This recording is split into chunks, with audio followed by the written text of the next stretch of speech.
अस्सलाम वालेकुम रहमतुल्लाहि वबरकातुहू। उम्मीद है कि आप सब लोग खैरियत से होंगे। आज हम बात करेंगे एंगर मैनेजमेंट की। अब एंगर मैनेजमेंट में दो चीज़ें हैं, एक अपना गुस्सा, एक सामने वाले का गुस्सा। अपने गुस्से को कैसे कंट्रोल करें, सामने वाले के गुस्से को कैसे कंट्रोल करें, ये दो चीज़ें करेंगे। दो अलग अलग वीडियोस बनाएंगे। आज इस वीडियो में हम सिर्फ ये देखेंगे कि गुस्सा क्या है, गुस्सा किस पे आता है और इस गुस्से को कैसे कंट्रोल करें। और दूसरे वीडियो में बताएंगे कि सामने वाले के गुस्से को कैसे कंट्रोल करें। बहरहाल गुस्सा क्या है? गुस्सा भी एक हार्मोनल इश्यू है। एक हार्मोन्स होते हैं, वो जब रिलीज होते हैं तो गुस्सा आता है। क्यों आता है गुस्सा? कोई भी चीज हमारी मर्जी के खिलाफ हो रही है, हम जो सोचे वो नहीं चल रहा है, तो जब इंसान में चिड़चिड़ाहट होती है, हार्मोन्स रिलीज होते हैं और गुस्सा आता है। और गुस्सा भी बड़ा होशियार है। गुस्सा किस पे आता है? उसी पे आता है जो आपसे कमजोर है। जैसा कि इंसान को आसान लगता है कि अपने बच्चों को थप्पड़ मार दें। आप कोई ताकतवर को मार सकते हैं? नहीं। क्यों? आपको मालूम है बच्चा है, छोटा है, आप मार सकते हैं। गुस्से पे थप्पड़ मार दिए तो गुस्सा आ जाता है। मिसाल के तौर पे आप पैदल चल रहे हैं, एक फर्स्ट फ्लोर से कोई थूक रहा था, उसका थूक आप पे गिर गया, आप गुस्से से देखते हैं कौन है? जैसे आप देखें एक पहलवान किस्म का आदमी ठहरा, हाँ क्या हुआ? नहीं नहीं भाई कुछ नहीं हुआ, थोड़ा मैं देख रहा था कौन है, ऐसा। अगर आप ये देखें कि सामने वाला कमजोर है, क्या है रे, देख के नहीं थूकता। समझ रहे हैं आप लोग? यानी गुस्सा भी बहुत होशियार है, उसी पे आता है जिसपे आप सोचते हैं कि आपकी चलेगी, आप अपनी ताकत बता सकते हैं, वहां पे गुस्सा आता है। तो अब ये एक हो गया कि गुस्सा किस पे आता है।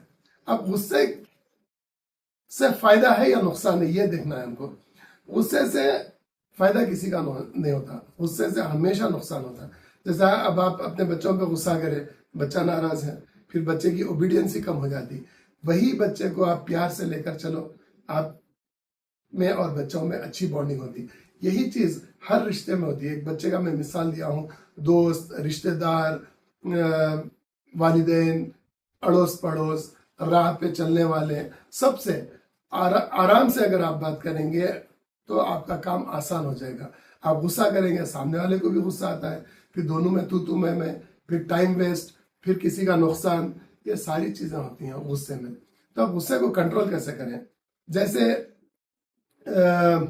मैं एक किताब में पढ़ा था बहुत अरसा पहले, गालिबन 10-12 साल पहले, बड़ी गुस्से के ऊपर बात चल रही थी। तो उसमें एक वाकया लिखा हुआ था, और वो स्टोरी नहीं थी, वाकये में एक वाकया था जो इन्होंने शेयर किया और कुछ लोग उस किताब में लिख दिया। बात ऐसी है कि एक आदमी नई कार खरीद के लाया, रात में कार खरीद के लाया, और घर में सब खुश, बीवी बच्चे, और सो गया। सुबह उठ के जब वो बाहर निकला, ऑफिस जाने की तैयारी करा, देखा बेटा कार को स्क्रैच कर रहा था। नई कार थी। आदमी को गुस्सा आया, अपने इमोशंस को कंट्रोल नहीं किया, जाके बेटे का हाथ पकड़ के एक शीख लेके खूब मारा। बेटा खूब रोने लगा, खून निकलने लगा।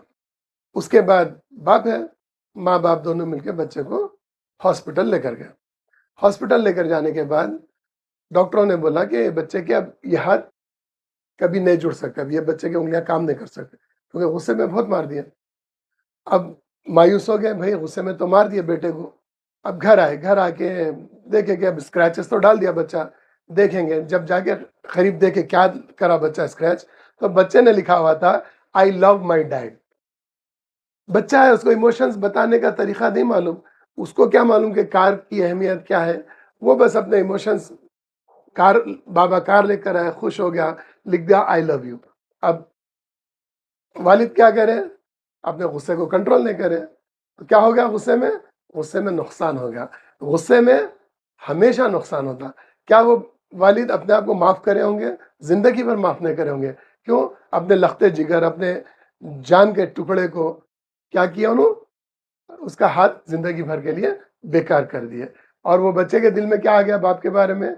अब जब तक बच्चा जिंदा है, जब तक बाप जिंदा है, बच्चे के दिल में यही रहेगा कि मेरे बाबा मेरा हाथ तोड़ दिए थे बचपन में, मैं तो छोटा था 5-6 साल का।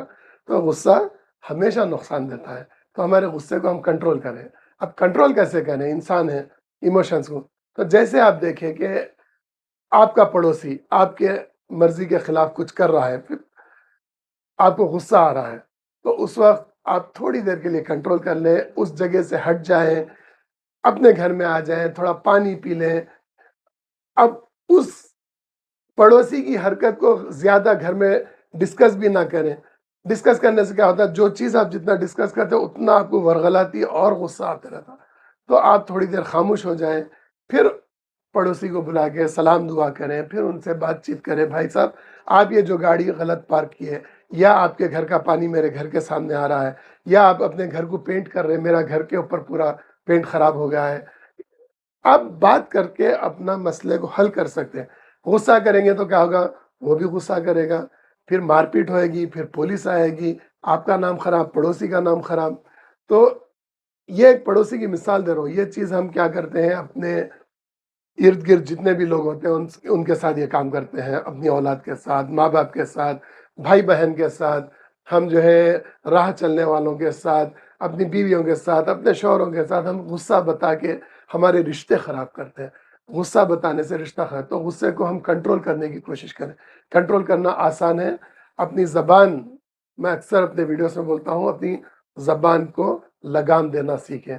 और जब भी गुस्सा आता है थोड़ी देर के लिए बैठ जाएं। अगर आप ठहरे हुए हैं तो बैठ जाइए, बैठे हुए हैं तो लेट जाइए, या जो है आप उस जगह से हट जाइए, टहलने जाइए, थोड़ा पानी पी लीजिए, अपना माइंड डाइवर्ट करने की कोशिश करिए। फिर सोचिए कि गुस्सा क्यों आ रहा है, किस पे आ रहा है, वजह क्या है, फिर एनालाइज कीजिए सारे सिचुएशन को, फिर आप अपनी बात रखिए। इंशाअल्लाह ताला इस तरीके से आप अपने गुस्से को कंट्रोल करेंगे। फिर अब हम एक वीडियो बनाएंगे जिसमें हम ये बताएंगे कि सामने वाले के गुस्से को कैसा कंट्रोल करें। तो ये 2 वीडियोस होंगे हमारे एंगर मैनेजमेंट पे।